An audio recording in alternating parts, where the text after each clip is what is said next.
ఇంత అలా ఆలోచిస్తారు. అంటే ఇప్పుడు వీళ్ళు కంపేర్ చేసి ఇప్పుడు వాళ్ళ పత్రికల్లో వస్తే ప్రతి దాని ముందు జగనన్న వైఎస్ఆర్ జగనన్న, అసలు జగనన్న వైఎస్ఆర్ అని లేకుండా ఏ పథకం లేదు అసలు. ఇక్కడ చూస్తే ఇప్పుడు కొంచెం మారినాయి, ఏదో అక్కడక్కడ ఒకటో రెండు కనిపిస్తున్నాయి.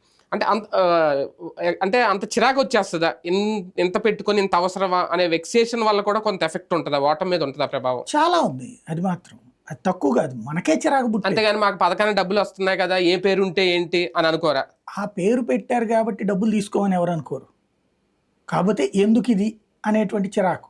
డబ్బులు తీసుకుంటూనే ప్రతిదానికి జగనన్న విద్యా దీవెన, లేకపోతే జగనన్న గోరుముద్ద, జగనన్న రాజశేఖర రెడ్డి, ఇదే పేర్లు ఉండేటప్పటికి అది అహంకారపూరితంగా కనిపించింది, ఓ రాచరికపు పాలనలాగా కనిపించింది.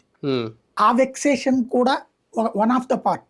ఓటమికి 100 కారణాలు, అందులో ఒకటి అది కూడా.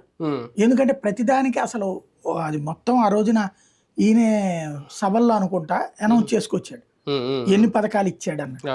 అందులో 25 30 చెప్పాడు. అన్నిటికీ అయ్యే పేర్లు ఉన్నాయి, జగను చంద్రబాబు, ఇదే జగను వైఎస్ఆర్, జగనన్న వైఎస్ఆర్, జగనన్న వైఎస్ఆర్.